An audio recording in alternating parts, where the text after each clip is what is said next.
Iran and the United States are both destroyed. So these are three historical examples that are very similar to what could happen in Iran. Okay, does that make sense, guys? Now let's use another mode of analysis called game theory analysis, okay? And this is what I've been teaching you this semester. And the idea is that society, what happens in the real world, is a game among human beings, okay? And each person is trying to play this game as to optimize the outcome for that person, okay? So the question then is, why would the United States send 100,000 troops into Iran? So let's look at the individual motivations of the individual players, okay?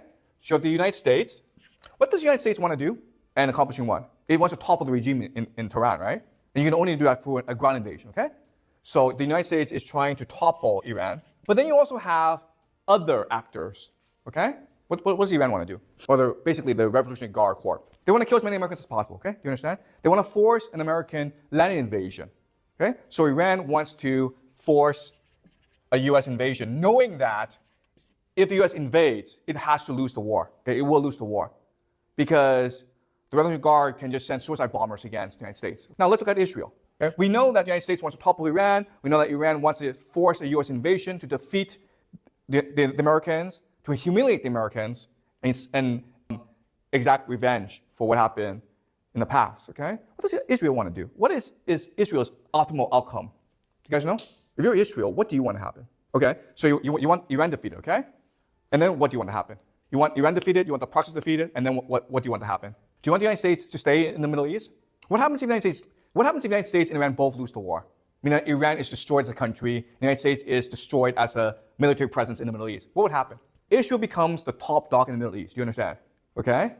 Israel can now control the entire Middle East. So the optimal outcome for Israel is Iran and the United States are both destroyed. How about Saudi Arabia? What is their optimal outcome? Exactly the same as Israel, exactly. Okay? Do you understand? Which will leave the Middle East to Saudi Arabia and Israel, but Israel is a far superior military than Saudi Arabia. Okay? Remember, it's very easy to blow up Saudi Arabia. They have oil fields, okay? Not that easy to blow up Israel. So Israel becomes a top dog. You understand game theory? In other words, all the major participants want an invasion of Iran, okay? But they want different outcomes. And Saudi Arabia and Israel most benefit if this situation happens, where you have 100,000 U.S. troops in the country and they can't get out, okay? Because it becomes sunk cost fallacy. The United States can only pour in more soldiers. So is this clear to you guys? Okay? You can either use historical analysis to get to this outcome, but you can also use game theory to get to this outcome. Any questions so far? Okay, great, okay. So Celine asked the most pivotal question, okay? The United States has nuclear weapons, which is its ultimate trump card, right? So what Trump can say to Tehran is like, I have 100,000 troops in the country. You have to let them go, or I will nuke you, okay? Do you understand? Trump can say that. Listen, I'm Trump. I'm Donald Trump. I need to look strong. I have 100,000 troops in the country. I can't get them out of the country. So he says to Tehran, you either let them go, okay? You either guarantee him safe passage out of the country, or I will nuke you. So that's what will happen. That is what Donald Trump will do. Once the situation arises, the only way for Donald Trump to save face is to threaten Tehran and says, you either let my guys go, or I will nuke the entire country. How does Tehran get out of this situation? How do the Iranians protect themselves against this possibility? Because you're absolutely right. This is exactly what will happen if this situation will arise. Trump will respond with nuclear weapons, or the threat of nuclear weapons. So what must the Iranians do to protect themselves against this possibility? Who can help the Iranians now? Russia. Okay, do you understand? So before this war happens, Iran and Russia must come to an agreement where Putin says from the onset, no one is allowed to use nuclear weapons. Okay? If Iran uses nuclear weapons, I will nuke Iran. If the United States uses nuclear weapons, I will nuke the United States. If Israel uses nuclear weapons, I will nuke Israel. Okay? If Putin says that, how will the world react? If Putin says this, you are not allowed to use nuclear weapons, how will the world react? He's a hero, right? He saved humanity. But because he says this, the United States is now trapped. You understand?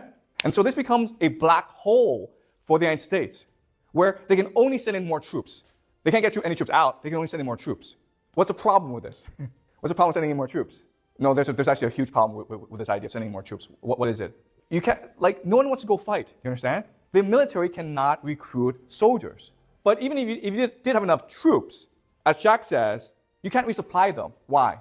Why can't you actually resupply your army? Why not?